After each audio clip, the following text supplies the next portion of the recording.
Joining me now, Acting White House Chief of Staff Mick Mulvaney. Thanks so much for joining us. Really appreciate it. Happy to be here. So, where we are in negotiations, the meeting is over, and I know that Speaker Pelosi had said she didn't want to give even more than $1 to the border wall. President Trump has talked about $5.6 billion. Is there any give in the $5.6 billion in terms of whether or not it has to be for a wall or whether it can be for more generally border security? Well, I think the president said for a long time that it's $5.6 billion for border security, including the wall. We recognize that things like technology are important, border crossings are important, but certainly a barrier is important. We didn't make much progress at the meeting, which was surprising to me. I thought we had come in to talk about terms that we could agree on, places where we all agreed we should be spending more time, more attention, things we could do to improve our border security. And yet the opening line from one of the lead Democrat negotiators was that they were not there to talk about any agreement. They were actually, in my mind, there to stall, and we did not make much progress. What were they there to do, if not to negotiate? They had a lot of technical complaints about data that they were asking for the first time, things that we weren't even aware they were interested in, and that the Vice President and I have been talking to Chuck Schumer now for over 2 weeks, and this has never been raised with us before. And that's how they opened the meeting today and said they were not interested in having any further discussions until they had received this technical data from us and that the government was opened, which is very strange. The president, I think, yesterday accurately asked the question, so you want me to negotiate opening the government after the government is already open? So it was a very, I think it was a disappointing meeting. So the shutdown obviously is already having, it's in its third week now, real-world effects for about 800,000 federal government employees who are either furloughed or working without pay, in addition to contractors. I want you to take a listen to one of the furloughed workers from Colorado. Her name's Andrea Popelka. Take a listen.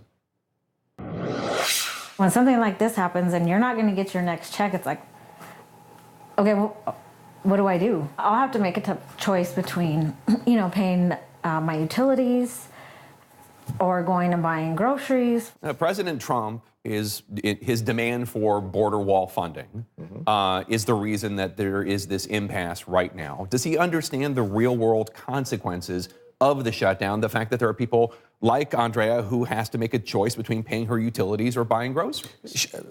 A couple of different things. Certainly the president understands that. There's no question that the shutdown has costs, which is why we've been negotiating or trying to negotiate now since before the shutdown began. But you just said something I have to push back on a little bit, which is that the president's demand is the reason the government is shut down. That's certainly one side of the coin, but keep in mind, it takes two to tango in this town. I could just as easily say that it's the Democrats' refusal to give the necessary money for border security that is the cause of the shutdown. We get all of that. We're not interested in laying any blame. The president really does believe that you could solve this in 10 minutes. We're asking for $5.6 billion. They're offering us zero. It sounds like we're simply arguing about one variable, which is how much are we going to spend on that barrier on the southern border, on the wall, on the steel slat fence, whatever you want to call it. This should be relatively simple. I think I'm forced back to the conclusion again and again that the Democrats, for better or for worse, think that they are winning this battle politically, and they're really not interested in opening the government because they think the president is paying a price politically, and that's unfortunate. Well, the reason I described it the way I did is because the Senate, as you know, which is Republican-controlled, passed a clean spending bill, government spending bill, which included no wall money, because they were under the impression that that was going to be good enough to get the White House signature. And then President Trump said no, and then he said he would own the shutdown. He said he would gladly own the shutdown, and as recently as Friday, I believe, he said he was proud to be doing what needed to be done. He is proud to be doing what's being to be done, what is needed to be done, because we do need to defend the southern border. One of the most frustrating things, Jake, about the meeting that we had yesterday was that we can't even agree on the basic facts. The DHS Secretary Kirstjen Nielsen tried to point out that we had arrested 17,000 criminals at the southern border so far, well, actually just last year, and Nancy Pelosi simply refused to accept that fact. She said, those are your facts. And we're trying to make the point there are not your facts and my facts.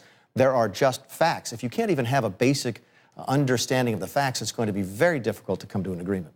Well, when you talk about the crisis at the border, which President Trump is talking a lot about, Republican Congressman Will Hurd of Texas, retired CIA officer, his district in southern Texas includes more than 40% of the border. More than 800 miles of it. And he said, quote, building a wall from sea to shining sea would be the most expensive and least effective way to secure the border.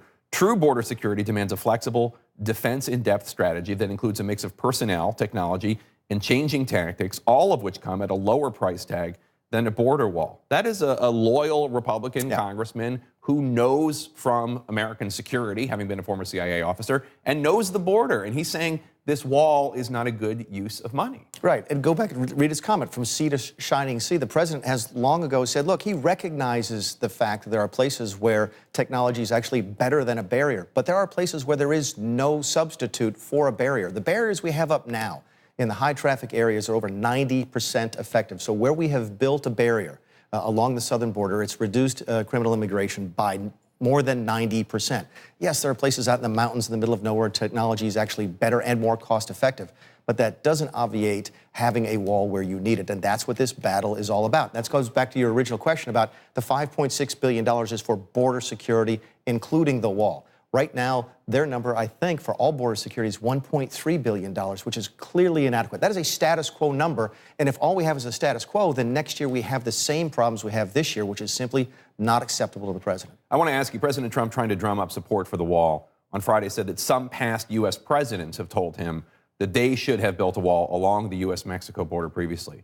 Spokespeople for George W. Bush and Bill Clinton said that that wasn't their boss that said that. Neither Barack Obama nor Jimmy Carter have ever endorsed the idea of a border wall. Who exactly was he talking about? My guess is this boils down to some of the semantic difficulties we had with Leader Schumer just yesterday. Okay? Mr. Schumer kept saying, you don't have money for a wall now, you don't have money for a wall now, and we're showing pictures of what we're building on the border with the money that we received last year. It's a very similar style to what the president wants to build in the future. It's the steel, what they call a bollard fence. It's a 30-foot high steel barrier.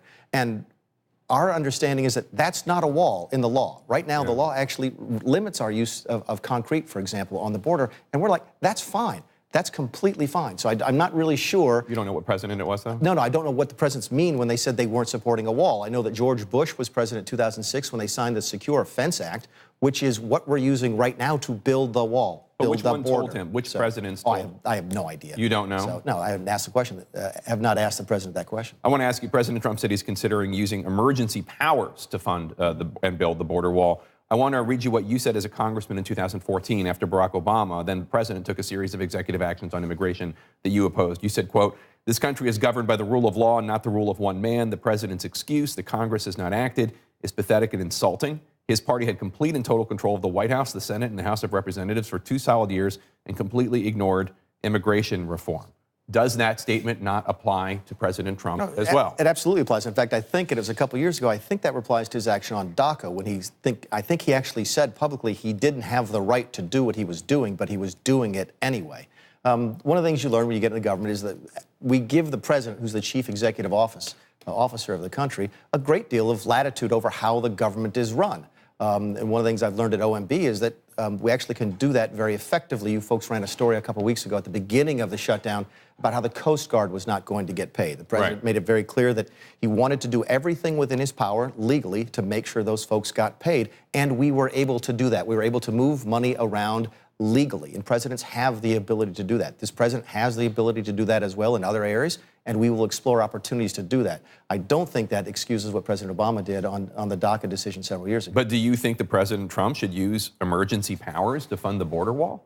Presidents have authority to defend the nation. The president has asked every single cabinet secretary and the Office of Management and Budget to go out and find money that can be used legally to guard the southern border, which is exactly what we're going to do. So you would support it if you wanted to do it? I'm actually heavily involved with it and have been working with all of the cabinet secretaries to try and find money that we can legally use to defend the southern border. The president said on Friday that Mexico is going to pay for the wall through the new trade deal USMCA. Take a listen.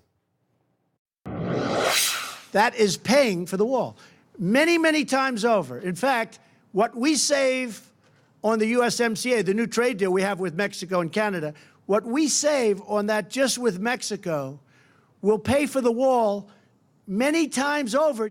Now, obviously, Congress has not yet ratified the USMCA, but even assuming it does, that money doesn't go from Mexico to the U.S. Treasury to then pay for the wall? Explain to me how the math works. The money, what the president has talked about, he's talked about this, I think, since he announced the USMCA a couple months ago, is that it's so much better for us economically that when businesses do better, when the American citizens do better, taxpayers do better, the government makes more money. So we will be taking in more money as part of our relationship with Mexico, and that could be available to us to build the wall. Now, it still requires appropriation, as does all money. If Mexico actually wrote us a check, okay, it would still have to go into Treasury and then be appropriated by Congress. That's how our system works.